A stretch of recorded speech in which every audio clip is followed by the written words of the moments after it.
be talking a little bit more about creation cosmology in Genesis and elsewhere in the Old Testament, because it goes hand in glove with Genesis, and really talking about creation worldview. And I'll be honest with you, in this one, I'm going to be, in a good way, a little chippier, because I want you to get a feel for the importance of really sort of thinking clearly about what it is you believe, and then making a decision to really stand there, even if it gets uncomfortable. And I know, again, because I've done presentations on these topics before, that not all of you are going to agree with my take on things, and I want you to know that's fine. After enough years of teaching, you get used to people looking at you like you got two heads anyway. So that's okay. It's kind of what makes it interesting for the person on this end of the conversation. And, don't feel like you can't, ask me something that would telegraph that. Yes, ask what you want. That's why I'm here. But I want you to know that. But I also want to challenge you, because a lot of times we, as evangelicals, as Christians, whatever label you want to stick on yourself, we say we believe X, Y, Z. And sometimes my question is, if I was in a classroom, I would say, well, do you really? We believe the Bible is the literal Word of God. Do you really? Where does your literalism end, and where does somebody else's begin? And that always factors into something like this topic for Genesis. And I'm going to show you tonight, I'm going to be a flaming, uncompromising, blind literalist tonight. And I'm going to challenge you to be as literal as I am. You're probably wondering, where is he angling toward? You'll find out. I also have a little gadget tonight. I couldn't wait to get here because I just got this week, so I'm going to try not to mess it up. But, look at that. It worked. Once. How should we interpret the Bible? Let's use this as our starting point. I've taken some of this information from the source at the bottom there, L. Wells Dictionary. We like to say that we believe in literal interpretation or grammatical historical exegesis, which is defined by L. Well like this: each biblical document, each part of a biblical document must be studied in its context. We've all heard that before. Keep things in context, let Scripture interpret Scripture. Very normal. Both its immediate literary context and the wider situation in which it appeared. This calls for an understanding of the following elements. We should study the original languages, right? We should pay attention to the type of literature that our particular passage is in and part of, and in literary terms, what sort of genre or literature context it is. For instance, you have parables, you have psalms, you have poetry and non-poetry, you've got prophecy and proverbs. They're not all the same. It just depends what the literary context is. And we're taught to pay attention to the historical circumstances, the geographical circumstances, and lastly, the life setting. Now, does any of that seem objectionable? Seems pretty normal to me.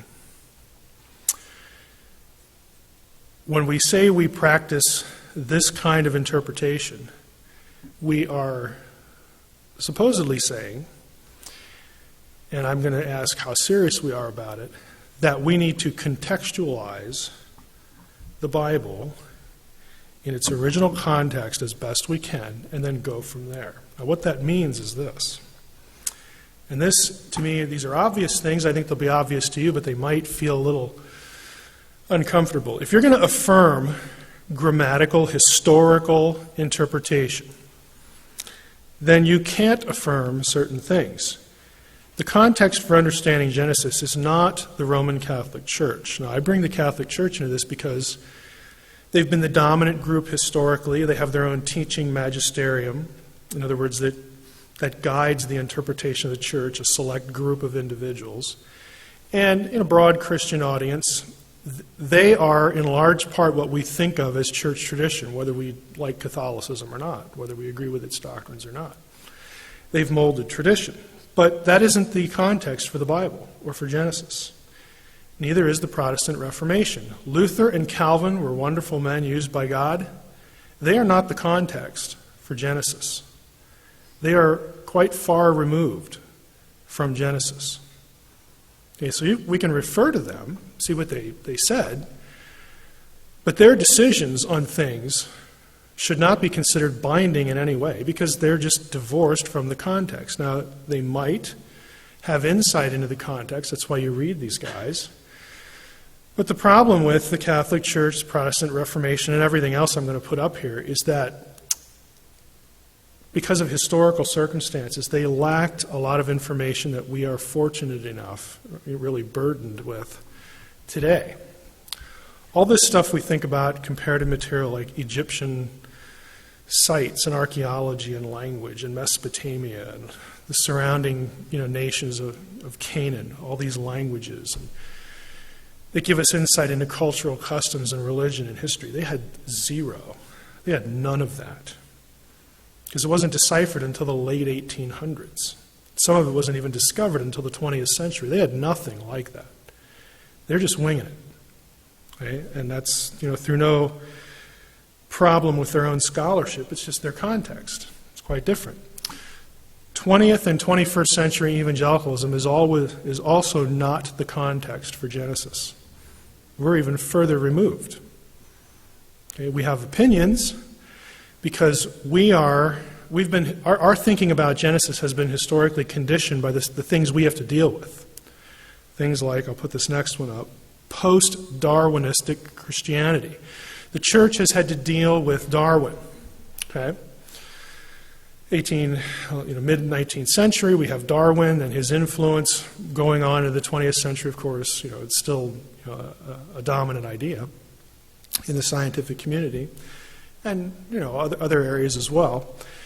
But the fact that we have to fight with Darwinism, or that we want to fight with Darwinism, or we feel we ought to fight with Darwinism, has nothing to do with the context of Genesis. The writer of Genesis he'd never heard of Darwin. I mean, that's kind of dumb to say that because, he lives in the 1800s. Of course they never heard of Darwin. They'd never come across his ideas. So they're not, what's in Genesis is not a response to Darwin. Darwin wasn't around. It's not the context for Genesis. The context for understanding Genesis is the historical, religious, literary, and quote-unquote scientific context, as much as you could use that term. It was the context in which it was written. That is its context. None of these other ones. Some more things. A little less obvious, but do you realize God did not create a new culture for Israel that was foreign to the rest of the world at the time? When God comes to Moses or whichever other biblical figure and says, most of the time God doesn't say, "Hey, write this down." Okay, that's actually very rare in the Old Testament when you have any sort of, "Hey, you start writing."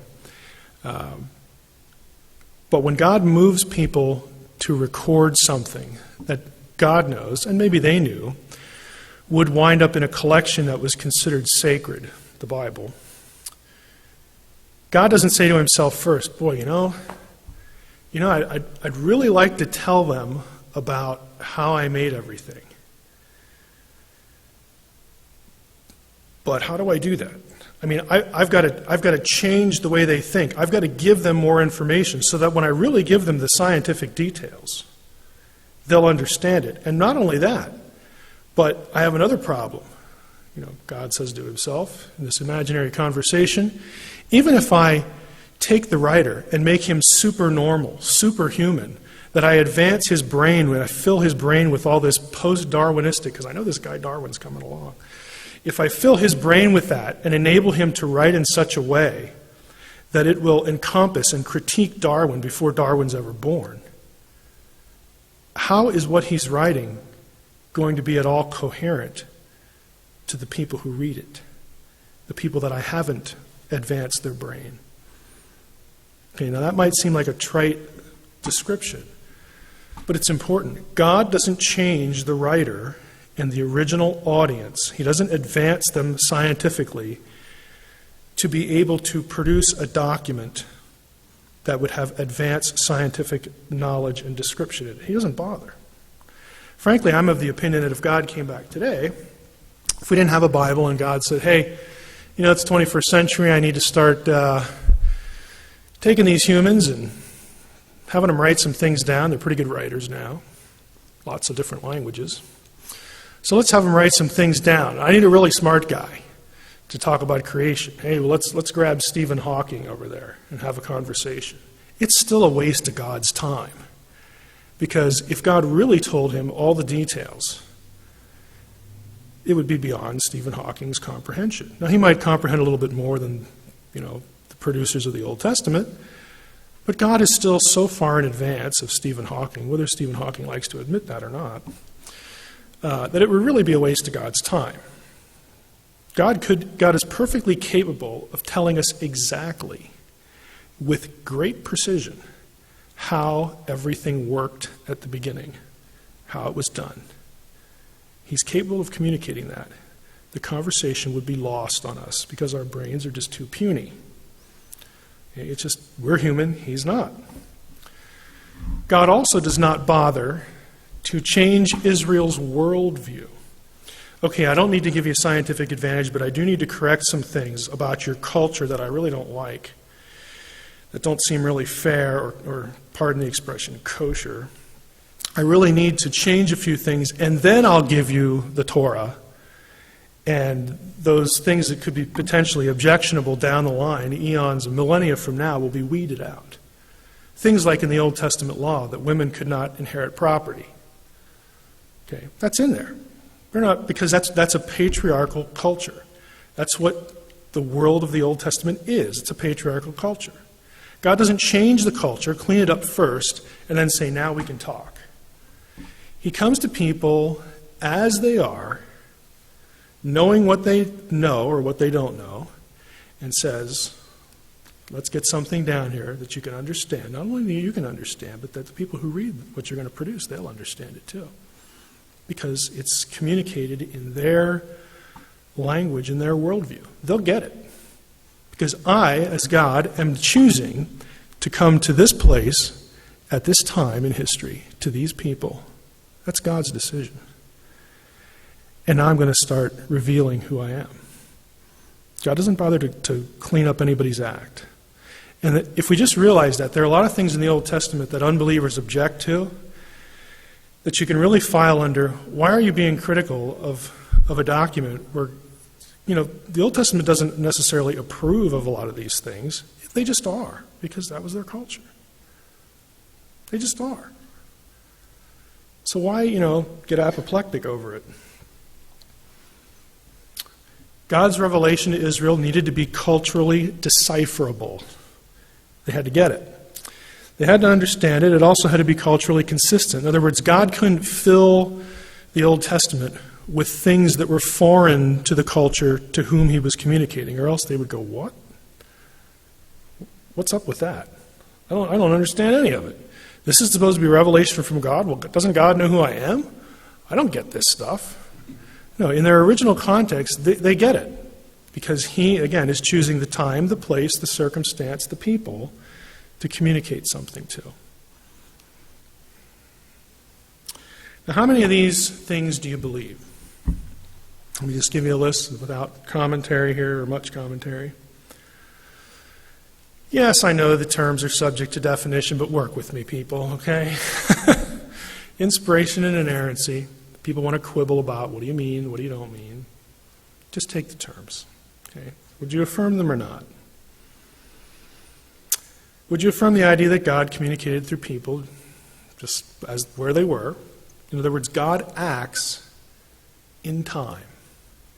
See, we're very fond of talking about how God acts in time with people when it makes us, when it's in the context of God loving us and saving us and providing atonement. It's the same thing when God decides to give us revelation. He's acting in time, specific place. Do you believe that general revelation, which is nature, creation, and special revelation, the Bible, are equally true? Do you believe that there's only one source for everything that is true? Now consider the alternative. No, I think there are two sources for everything that's true, or 10. Really? Okay, well, I wonder if those sources ever disagree, and I wonder why there would be more than one. Can any of them ever be more true than any of the other ones? I mean, you start to get into these kind of weird debates. This was actually a debate in church history, the difference between Eastern Orthodox and now Catholicism, the East and West Church. One of their fundamental disagreements was, did the Spirit proceed from the Father or the Father and the Son? And you think, well, who cares? Well, they cared. And 1,500 years later, they're still caring, okay? I mean, this was a split in Christianity because the one side said there is only one source of truth, and that is God the Father. Not two, one. The other side said, well, let's throw Jesus in there too. I mean, he's God, isn't he? Well, yeah, he's God, but everything begins with the Father. The Father was deemed hierarchically supreme to the Son. And they fought over that. And they split. And now that's why we have Eastern Orthodoxy. There are other reasons, and the West. But do you believe fundamentally that everything that's really true is equally true? If you think about that, how can something be more true than true? That means that the thing that's less true might have a little bit of error in it. Okay? And you don't want to go there. Do you believe that divine accommodation is necessary? In other words, do you believe that God had to make, God had to sort of lower himself to be able to communicate to human beings, that we're beneath his level of his capacity, and he has to stoop a little bit to make things known to us? Do you believe that there's total objectivity in science is a myth? Okay, think about that one. Total objectivity in science is a myth. Do you believe that? Or are scientists the only completely objective individuals on the planet? Nothing in their background can penetrate their skull and influence them in the slightest way. They're completely objective.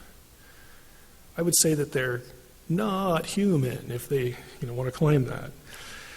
Do you believe that current evolutionary theory has serious problems? In other words, do you believe that there's actually still debate, even within the evolutionary community, about evolution? There is. You don't have to read very far to find that out. Do you believe that you are under no obligation to make the Bible palatable to science? Now, I'm going to tell you where I'm at. I believe all of those things. Every one of them.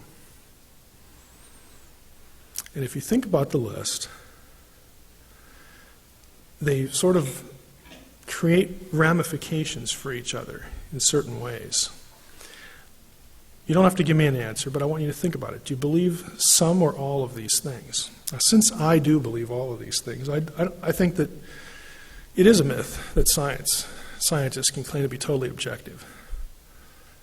It's about gathering data, but all data is filtered through something that we call presuppositions, we call our experience, we call our outlook, we call our worldview. It's just part of being human. We're not robots. We are influenced by things. Given all that, I would say there is no need to bend science to the Bible, because I think what is true in the natural world is equally true to what's in the Bible. Okay? I don't think they're two different truths. I think if it's true, it's equally true, and it comes from the same place. Okay, so I don't see the necessity of bending one to the other. And the flip side is, I don't see any need to bend the Bible to science either. You say, how in the world does that work? How does that work? I said this last week, by just letting the Bible be what it is. Nothing more, nothing less, even if it hurts. All right, even if that leaves you with the feeling that, oh, I want it to do something for me here in this argument, but to do that, I need to make it something that it's not, but it'll feel good. I'll win that. I'll win the point. I'll win the argument. Yeah, I'm going to challenge you to resist that. And let me illustrate it for you. 6-year-old girl.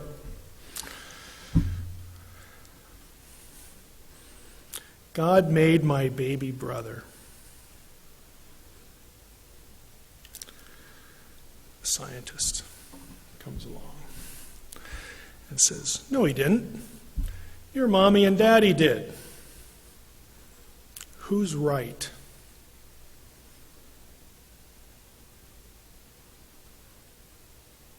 Who is right?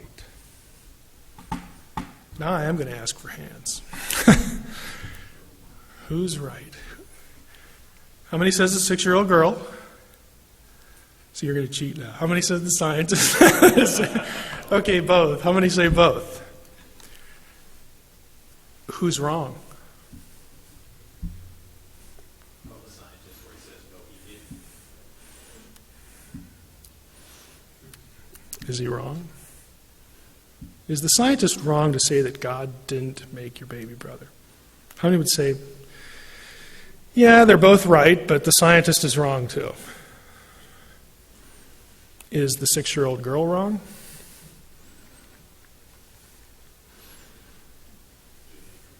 They're both kind of half-truths.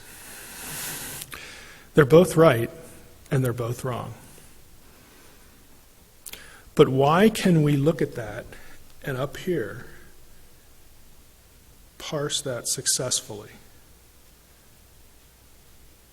Why does the fact that they're both right and both wrong not bother us at all? Because we understand what the claim of the 6-year-old girl is really about. We understand that she's 6. Okay? I mean, we look at the situation and we have an immediate context for it. We say, yeah, you're right. But we know that scientifically, no, not every birth happens like Jesus, the Holy Spirit coming upon Mary and poof, she's pregnant. Okay, not everything happens that way. That's why it was unique. That's why it was a miracle. Mommies and daddies do make babies. Okay? So they're both right, they're both wrong, but we understand intuitively because we have a feel for the cultural situation. All the factors, the age, sort of the silliness about the scientist objecting to a 6-year-old, like what kind of an ego does it take to do that? We get it. We know what the 6-year-old's trying to say. So here are my propositions. We're going to come back to the 6-year-old, the scientist. They're going to go at it again tonight. Someone's framework for reality may be flawed by imprecision, like the 6-year-olds, due to lack of understanding, but their truth claim can still be quite correct. See, ultimately, God is responsible for all life, isn't he? God really is responsible for her baby brother. Because without God, she wouldn't have had a mommy and daddy, and there'd be no baby brother. We wouldn't be talking about babies. But her perception of what that involves is flawed because she's 6. Okay? Even though it's flawed, what she's really getting at is true. It's correct. The Bible's worldview might be pre-scientific in some respects. God didn't bother to change that. But its truth claims are still correct. Okay, that's actually my position in all this. I don't really care, and I'm going to show you some examples. If the Bible doesn't, even if there's no biblical Hebrew word for brain, okay, and there isn't, and the Bible links the seat of emotions and intellect and will to your stomach or your kidneys or whatever. You know, it could link it to your big toe for all I care. I don't really care. Because when I read those passages, I know what the writer's trying to say. It gave me heebie-jeebies, or something like, okay, I know what's being communicated. And it's being communicated accurately in that context. And I'm not troubled by the context because I understand it. The same way I'm not troubled by the 6-year-old girl who says, God made my baby brother. You're right, he did. So I would charge the critic, again, this I've said before, it's dishonest to criticize Genesis for not being what it wasn't intended to be. Okay, if you want to have a debate with me, you're going to have to justify the incoherence of your beginning position, and then we can have that conversation. Good luck with that. 6-year-old girl. Okay, round 2. God made my baby brother scientist. No, he didn't. Your mommy and daddy did. 6-year-old girl comes back. No, really, he did. Scientist. You're stupid. I'm going to expose your ignorance to my academic colleagues. Can you imagine how absurd that would be? I'm going to go right out to my professional society and I'm going to submit a paper on how ignorant this 6-year-old girl is. I'm going to expose her flawed thinking. Yeah! Yeah, why don't you just give her a backflip while you're at it? You know, off the top rope into the turnbuckle kind of thing. You know, it's just ridiculous, but I put this here for a point. This is how I view the critic. Well, the Bible doesn't know there's 9 planets, or the Bible says there's a round, flat earth. Yeah. Okay. That's because God didn't bother to change who they were when he said something.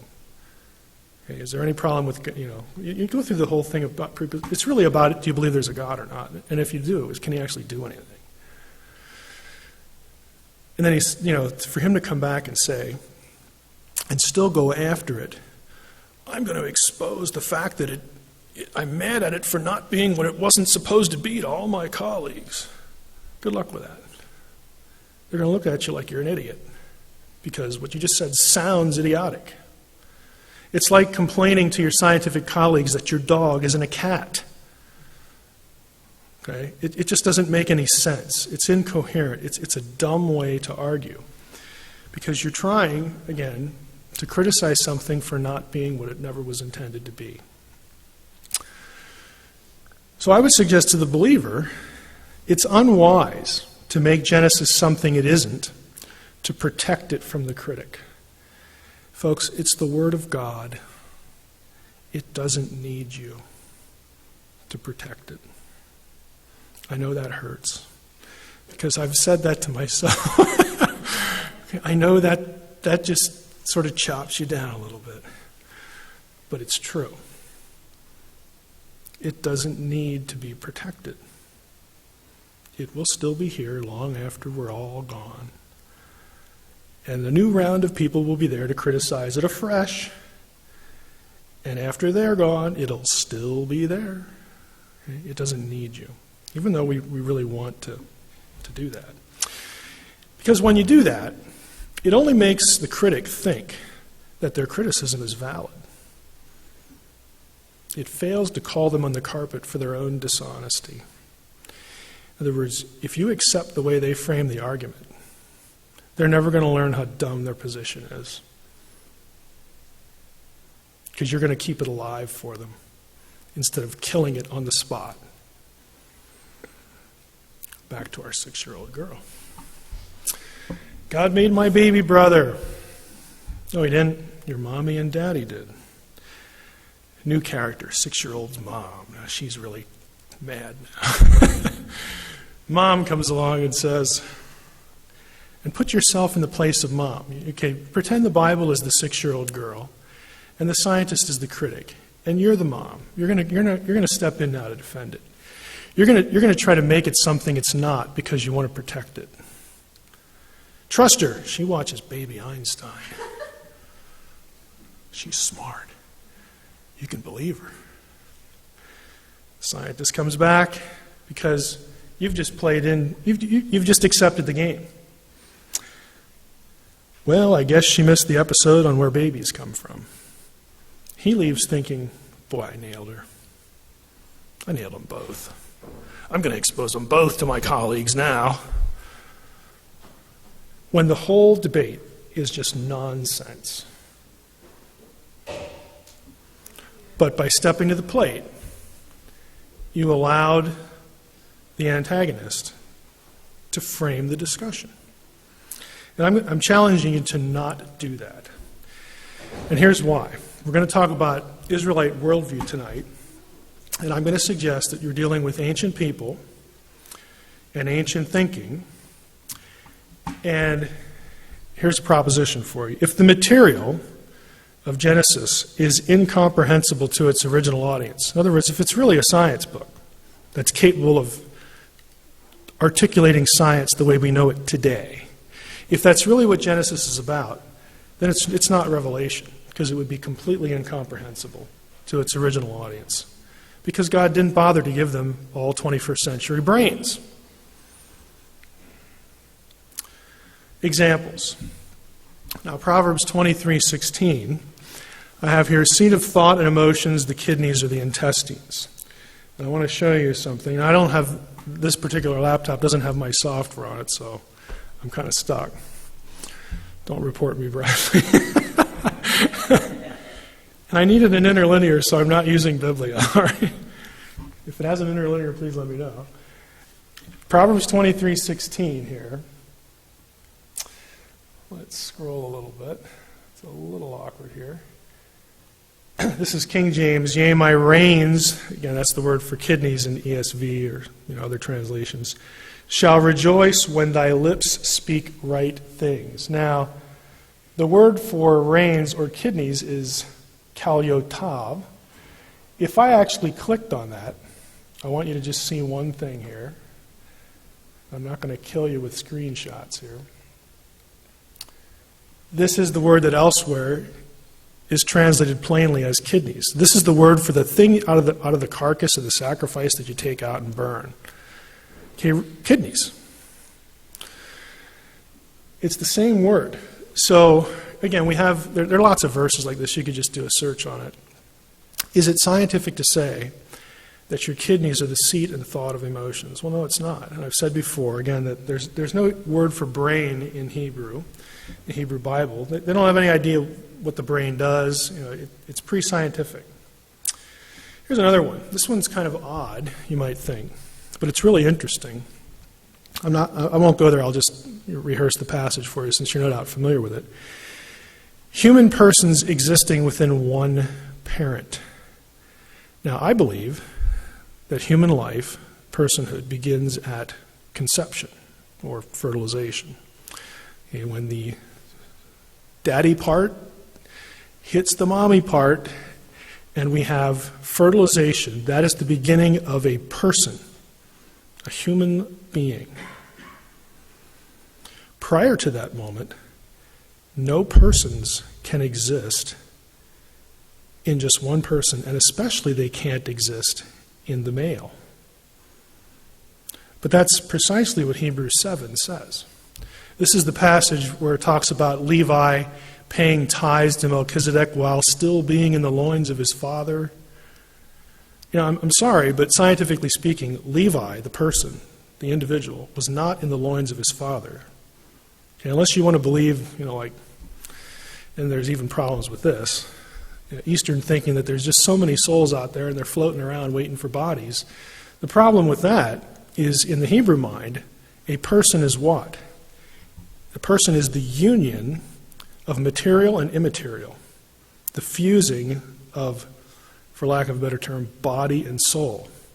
That is a person. You can't have a person, in the way we're used to the terrestrial experience that we call life, works. Now, even if we want to separate that and argue about it, the idea that you have a person inside of a male prior to conception just doesn't work scientifically. But that was a common view. Now we know, if we go to Hebrews 7, we know what the claim is. He's just claiming that, look, any descendant from Abraham who paid tithes to Melchizedek. And all of those descendants, even Levi, the Levites, that priestly line is inferior to who? Jesus. Because Jesus is a high priest after the order of Melchizedek, who was the superior in that situation. That's all they're saying. But if we want to press science into it, we have a problem. This one's a little weirder. 1 Corinthians 11 is very famous, the head covering passage. There's a good case to be made. If you actually knew some Greek and you wanted the file to this, I'll send it to you.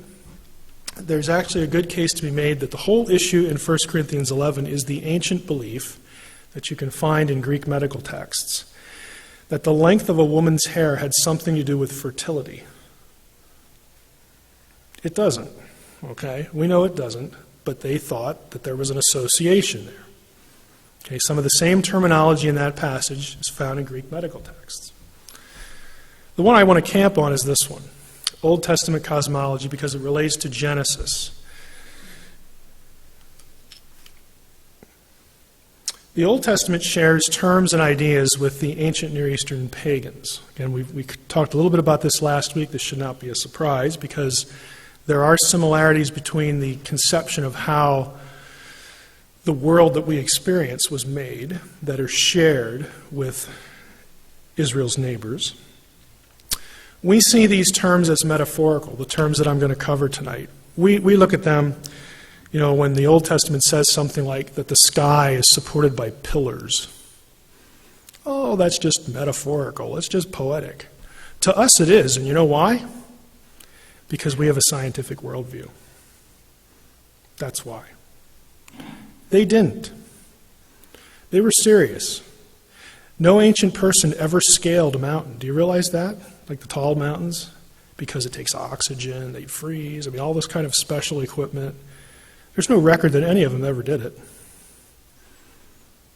Okay, it wasn't until the 15th century that we have, the whole issue resolved of can you sail this way and come out the other? The whole idea about the Earth being a globe and all that kind of stuff, that was debated up into the 15th century. We look at that and go, it's just poetic. It is to us. But what I'm going to say is, again, back to my introduction, if you take it literally, you have to give them the benefit of the doubt. They were serious about it. All these concepts and even some of the terms are part of ancient Near Eastern cosmology. In other words, what I'll show you tonight, the division of the world, what the world looks like in Israelite cosmology, you can find the same descriptions anywhere else. Egypt, Mesopotamia, ancient Syria, the Hittites, whatever. Because this was a common worldview. Now, if we say that Israel knew better through special divine revelation, then we have a problem. Then we have to say that the literature of the pagans, somehow they knew too. Did God speak to them? Where'd they get that information? I really don't want pagan literature to be in any way even looking inspired. Okay, that opens a real can of worms for inspiration. It's just ground we need to stay away from, and for good reason. It's legitimate to stay away from it. If we let the Bible be what it is, though, we can claim it's unique theologically in what it says about God. But if not, then pagan literature is essentially on the same level. And trust me, you don't want to go there. You want it to be unique. Let's get into it here. Exodus 24. Israelite cosmology has 3 tiers. This is the Ten Commandments passage. You shall not make for yourself a carved image or any likeness of anything that is in heaven above, or that is in the earth beneath, or that is in the water under the earth. 3 levels. New Testament is the same. Philippians 2:8, verse 10. So that at the name of Jesus every knee should bow in heaven and on earth and under the earth. What, like the worms? No. We're going to see what they were thinking here. Revelation 5, heaven, earth, under the earth. It's a 3-tiered cosmology. This is what it would look like. I didn't make this graphic, which is why it looks cool. Okay? Somebody gave this to me because they hated, honestly, at Western, they hated the one I used, and so they gave me this one. This is a three-tiered cosmology. There's God. We're going to see it in the verses I'll show you that God lives above the vault of heaven, the firmament. And in the firmament you have windows and doors. And you have the earth. We're going to see verses that talk about the ends of the round, flat earth here. Underneath is Sheol. Sheol can be both the grave, and it can also be the underworld. Okay? It's not quite hell, but it's sort of like hell. We can talk a little bit about it. And then underneath that, we have the great deep. These are all scriptural terms that are on this map. This is what an Israelite, an Egyptian would have had different terms, but the same three-tiered level. Same with the Mesopotamians. Now, theologically, they have dramatically different views of what's going on here. Not just who made it, but what's going on. Views of afterlife, the value of humanity. I mean, it's dramatically different. And I've made the comment before, Genesis is about theological messaging. And there are some dramatic differences in what Israel is saying, the Bible is saying, and anything else. So let's take a look at the parts. Waters above and below the heavens. Genesis 1:6, God said, "Let there be an expanse." Some translations have firmament. It's rakia in Hebrew. "In the midst of the waters. And let it separate the waters from the waters. And God made the expanse, the rakia, and separated the waters that were under the expanse from the waters that were above the expanse. And it was so." And what was that expanse called? Heaven. The heavens, the sky, Shemayim in Hebrew. So you have here the sky. Okay, and you have waters above the sky, and of course you've got waters below down here, but then you have the atmospheric heavens as well. Psalm 148 mentions the waters that are above the heavens. That's after the flood. Did you catch that? Because a lot of people want to say, oh, the waters above, they went away with the flood. See, the firmament was this canopy thing, and it was there, and then the flood, it just went away. And no, it wasn't. According to the psalmist, he's still referring to it. Proverbs 8, "When he established the heavens, I was there. When he drew a circle on the face of the deep." Isn't that interesting? We'll get to that. Circle on the face of the deep. "When he made firm the skies above." Made firm is amatz in Hebrew. It is the same verb for letting a tree grow firm, hard. Ancient cosmology across the board believed that the sky was this dome over the earth, and it was solid. Kind of like the Truman Show. Okay? They believed that the stars were affixed to it. Some of the stars never moved, but other ones did. And the ones that did, this is why the word stars is attributed to the sons of God and to angels in biblical literature. They believed that the stars were animate beings, that they were really divine beings, and then they'd come to earth as angels, but they lived up there.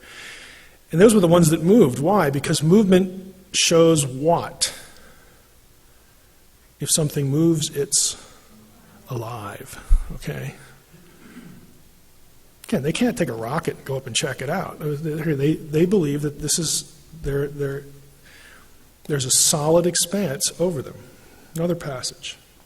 Job 37, verse 18. "Can you, like him," speaking of Job, drawing the dramatically poor comparison of God and Job. Of course, we know who's going to win there, but "Can you, like him, spread out the skies hard," kazakh, hard as cast metal, mutzak, as a metal mirror. Mutzak is the same word used in the casting of the laver, the tabernacle where they would wash. It's solid. It's also the same terminology used for flint rock. Again, these passages point to the belief that there's a dome, the sky's a dome, and it's solid. And God lives above it. We live below it. Job 22. Did I skip one? No, I didn't. "But you say, what does God know? Can he judge through the deep darkness? Thick clouds veil him so that he does not see, and he walks on the vault of heaven." That's where God lives. It's his address. And before we think, oh, that's quaint, how cute. We think that, don't we? If a little child would ask you, where does God live? Up there. Is there something wrong with that answer? I don't think there's anything wrong with it. Use it, because there's the sense that God lives off planet. Why? Because he created the earth for us. He doesn't need it. He's independent of it. He transcends it. That's all it is. It's very normal. Amos 9:6, he builds his upper chambers in the heavens and founds his vault upon the earth, the vault upon the earth, who calls for the waters of the sea and pours them out in the surface of the earth. The Lord is his name. And Psalm 29, the Lord sits enthroned over the flood. Let's go back here. We talk about the middle tier now, the earth. Here's a God's eye view of the world. If God is sitting above the firmament and looking down at it, what does he see? This is where we get Genesis 1:9. God said, let the waters under the heavens be gathered together into one place. Waters, plural, one place. How can you get all the waters in one place and then still call them seas? And the dry land appeared. That's how you get it. All the waters, one place, earth, but they're still seas, again, depending on what direction you're coming from or where you're at. Because if you're over here, you're going to call this something sea, and you can't really see what's going on over here. So if you live on the other side, that's another sea. But you got all the seas together. Proverbs 8, when he established the heavens, I was there when he drew a circle on the face of the deep. Circular. He made firm the skies above, so on and so forth. Here's an interesting one. He has inscribed a circle on the face of the waters at the boundary between light and darkness. What's the boundary between light and darkness? Think about it. You all know the answer to this. What's the boundary? Think literally. What's the boundary between light and darkness? Does it get dark here? Does it get light here? Where's the boundary? The horizon. That's the boundary between light and darkness. If this is your view of the world, your horizon is right here. That's where the firmament ends and it meets. It's stopping the waters from going any further. And it goes all the way around, the whole thing. Because if you're on a circular earth, everywhere you look, there's a horizon. The place where light and dark meet. Again, I told you I'm going to be a flaming literalist tonight. I'm going to say that I'm going to take them absolutely at their word. Vault of the heavens, pillars and mountains. The pillars of heaven tremble and are astounded at his rebuke. Oh, that's just metaphor and poetry. Yeah, to us it is. If you ask them, it's like, well, there's that big mountain thing. I mean, that's holding up the sky. Duh. If you don't believe it, go find. I mean, how are you going to find out any different? Obviously we can, but the means to do that isn't with them. 2 Samuel 28, the earth reeled and rocked, the foundations of the heavens trembled and quaked because God was angry. Windows and doors, and that day all the fountains of the great deep burst forth, and the windows of the heavens were opened. The fountains of the deep and the windows of the heavens were closed. Psalm 78, yet he commanded the skies above and opened the doors of heaven. Again, familiar phrases. Pillars under the earth, supporting the earth. Again, look at the language. For the pillars of the earth are the Lord's, and on them he has set the world. You betcha. It's not Marduk. It's not that silly Ta in Egypt. It's Yahweh who did that. Isn't that amazing? I mean, an Israelite would want you to marvel. He would think you're insane if you didn't. Either that or a pagan. Job 38:4. Where were you when I laid the foundation of the earth? On what were its bases sunk? Or who laid its cornerstone? He set the earth on its foundations so that it should never be moved. To him who spread out the earth above the waters. Again, think of the circle with the earth in the middle. For his steadfast love endures forever. Sheol, the last level. Sheol is a Hebrew word. In the ESV, I think in most cases they just have Sheol. It's Sheol in Hebrew. It can mean the hole that they just dug to put you in when you're dead, or it can mean the underworld. Okay. I said the very first week, we have this idea that hell, the underworld, is down there. Where do we get that?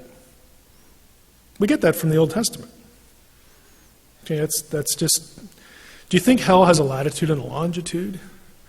Does it have an address? I mean, could you put it into your GPS and it would take you there? I mean, it doesn't have latitude and longitude. These are what are called cosmic geographical terms.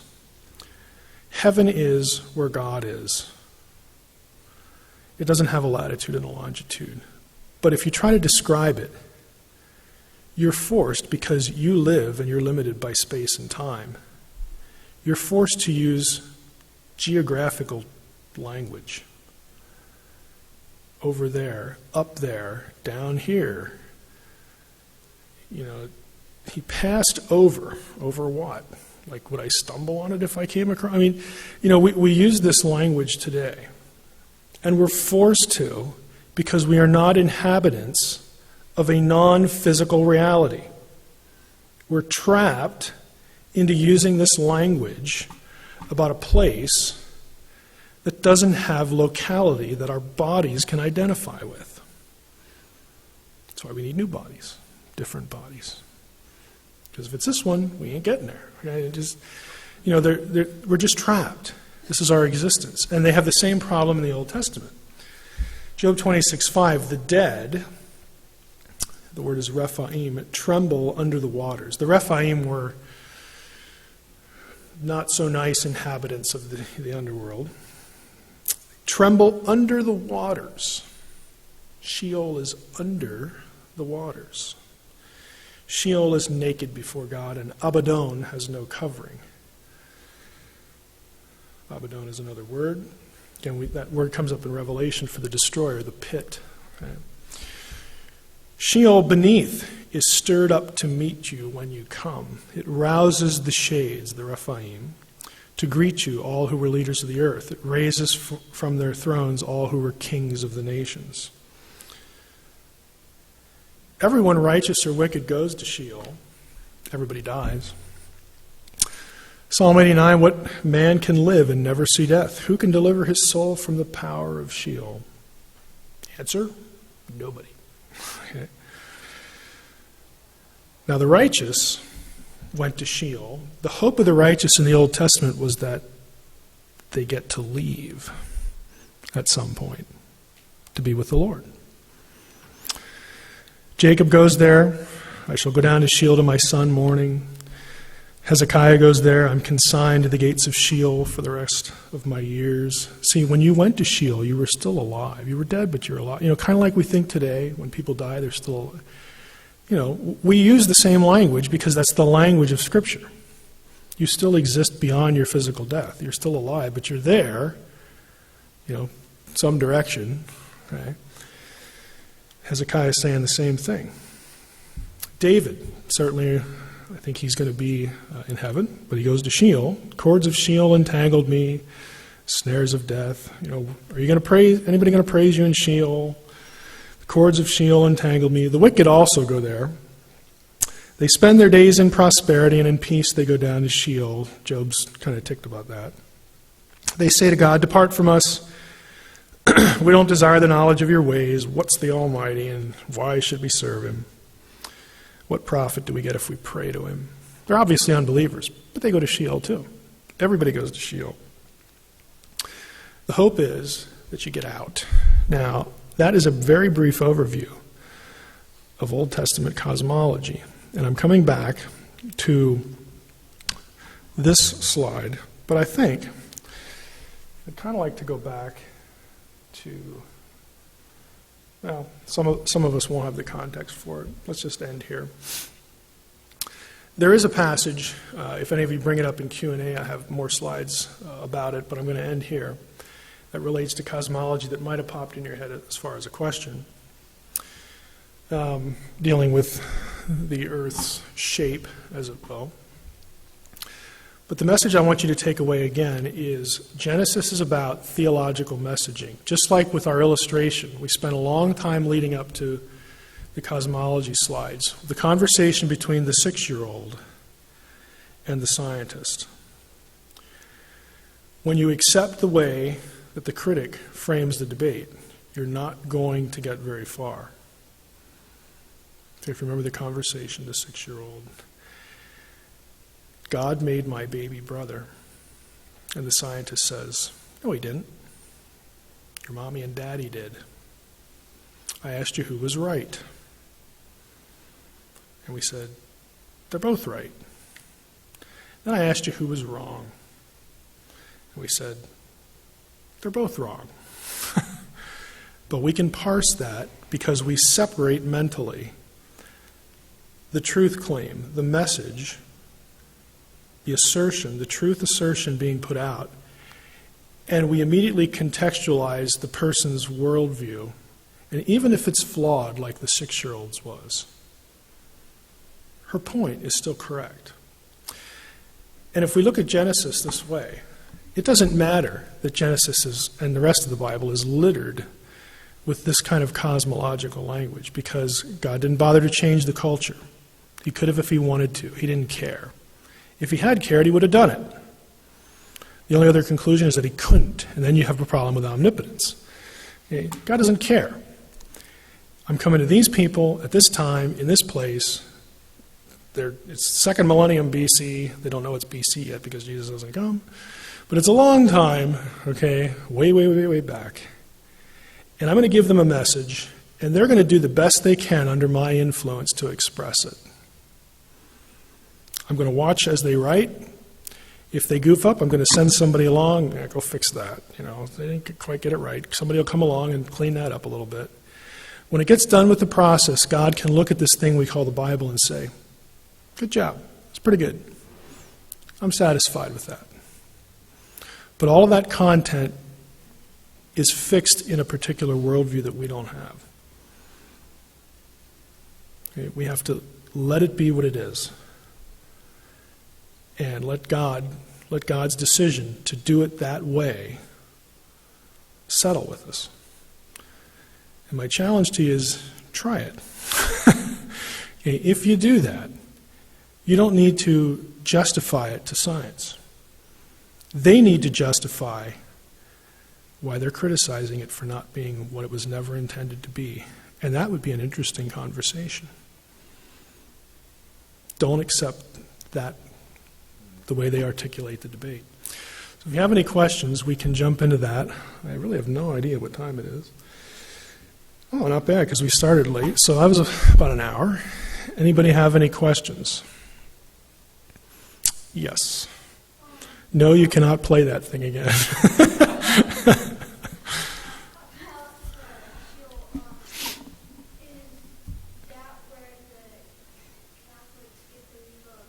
Purgatory? Yeah, the idea of temporary purgation or punishment, it is where it comes from. This sort of holding tank, holding place. Now, the difference is you're not going to see, Catholicism gets the basic idea from this, but what you're not going to see in the Old Testament is the idea that when you're in Sheol, you are being punished a certain amount, and then when you cross the line, you're out. Okay, that's Catholic doctrine, but you won't find that in the Old Testament. The idea was everybody goes to Sheol. We put you in the ground, Again, think of what we do today. We bury the dead, and we have this conception today because of the New Testament that if they're a believer, they're already with the Lord, and if they're not, they're in hell. The Old Testament doesn't quite articulate it that firmly. Their idea was we bury them. They're in the ground. We know because we watched them put that person there. But now somehow, if we go back here to the picture, Sheol was conceived as being connected to the ground. Eventually, that person that we put in the ground winds up going down there. And if they were righteous, the hope was, like the psalmist says, someday I will see, the Lord, or I will walk with him, or like Job, I will see my Redeemer face to face. They didn't really know when that was going to happen. But if you were righteous, if you believed in the God of Israel, that was your faith. You believed that I am not going to stay here. I am going to be with the Lord because I walk with God. I put my faith in the God of Israel. So the Old Testament lacks things like timing and real full description that you actually get in the New Testament. But the ideas, the places are the same. There are differences, but they're not dramatic. But Catholicism adds to it to get the idea of earning merit through purgation. You don't have that in the Old Testament. Yes? How does Jesus' parable with Lazarus and the rich man apply to this? Is that something separate from the Old Testament? I would not use the word separate. I would use the word more detailed. What you see is when you have the Old Testament, at a given point the Old Testament period ends. And then naturally, people within Judaism are doing what we do. They're writing about their Bible, like producing commentaries and things like that. And a lot of that literature speculates on, like, what's the place like? What goes on down there? And eventually you get fuller descriptions. You get more details. You get persons on either side. Like there's the side that, in Sheol that, Abraham can sort of look at where it is. He's safe, but he can look down, look over into this place. And in that particular instance, there's a very clear idea of fiery punishment. There's only one. You don't really get fiery punishment in the Old Testament. What you do get, though, is Sheol was a fearful place because of who was there. And there are some sinister characters there. It's described as watery. There's one passage that talks about, it mentions flame, but the question is whether it's like a burning place or not. But there are demonic, bad entities there. It's a fearful place to be.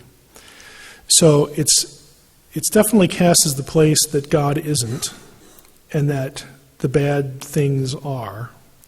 But you don't get the full descriptions of punishment. You get that on into the intertestamental period, and then the New Testament is very consistent with that. So you actually have, I'm going to use the double D word, doctrinal development, okay, for the doctrine of the afterlife. And before that scares you, all doctrines develop. Okay, I challenge you to find a doctrine, a biblical doctrine, that isn't different in some way between the testaments. They're never exactly the same. They progress. We believe in something called progressive revelation. You say, well, those books in the middle, those intertestamental books, they're not part of Revelation. No, they're not. But the writers on either side, especially the New Testament writers, they're reading these. Okay, they quote some of them in the New Testament. New Testament quotes some non-canonical sources to make a theological point because they're thinking about what they're doing. Now, in the doctrine of inspiration, we say that God was fine with that. God providentially said, you want to quote that? Fine. It helps. Yeah, you're right. It's a good illustration. You have to view what's going on in a very providential sense. I think you're getting the feel When it comes to inspiration, I'm just going to say this. We think of inspiration often wrongly. We think of it as an event. Prophet gets up, starts making eggs for breakfast. His mind blanks out and his hand starts to move, and he's not conscious of this at all. He wakes up and goes, "Wow, that's pretty cool. I didn't know I could do that." That is not inspiration. Inspiration ought to be viewed more like canonicity, a long, providentially guided process that took as long as God wanted it to take. And in the end, God looked at it and said, "Good job. Thumbs up. You got it." Okay, it's not zapping, all right? It's not automatic writing like it's a paranormal experience, okay? It's a long developing process where God is in the process. He was in the process before the writer was even born. He's preparing the environment into which that writer will be born. He's preparing the parents. He's preparing the education. He's preparing everything about that guy or that collection of guys ahead of time. He sees all that because at the end of the trail, God wants to look at it and say, "You got it. Now from this point on, just start copying it. No changes. We're done. Just copy the thing now." And then again, that sets up its own set of circumstances. We have to get away from this cartoonish idea of inspiration, and doctrinal development is one of those. God says, "Yeah, there's an afterlife. I'm going to tell you a little bit about it. Come on, psalmist, cough it up, start writing." He writes down, again, what he understands of it. God says, "Okay, that'll do. Good enough for now." Time goes on. We're out of the Old Testament period. You got a lot of Jewish writers speculating on things. New Testament period comes along. Peter wants to write something about the underworld or the afterlife. And he happened to read 5 years ago this book by Philo over here. And God says, "That was a pretty good book by Philo. I mean, I didn't really tell him to write it, but it was a good book. Why don't you remember that page? And when you remember that page, put that in. That's a good line." And Peter puts it in. Good job. That'll be clear. Because the whole idea is communication. It's not producing some paranormal artifact. The idea is communication. People under God's hand doing the task, producing something to be preserved for posterity. That's all it is. It's a very, you understand when I say that, it's a very human thing.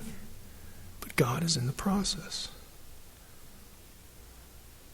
I don't know why we need God to zap people.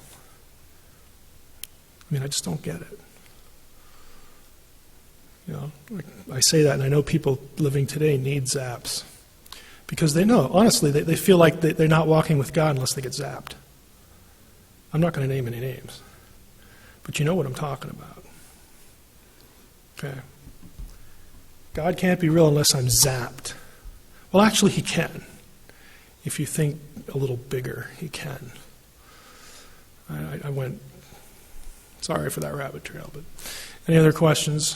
That's a hobby horse of mine. I think you can tell, but yes. Well, it seems like Romans 1:20. Oh, is that a good one? Takes us as believers kind of off the hook, kind of like what you're talking about, and puts the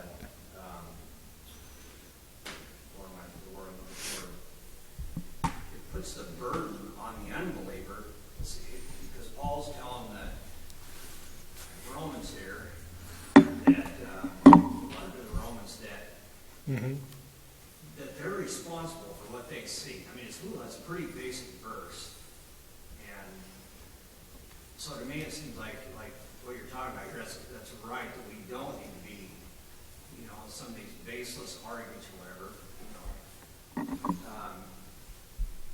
And in that vein of thought, what do you think of? So a lot of these Christian creation institutes, are they a waste of time and money, or? I don't. That's a fairly difficult question because, on the one hand, I'm going to give them the benefit of the doubt. Their heart's in the right place. I mean, it's easy to understand that, the enemy isn't so much Darwin. It's really how Darwin is used.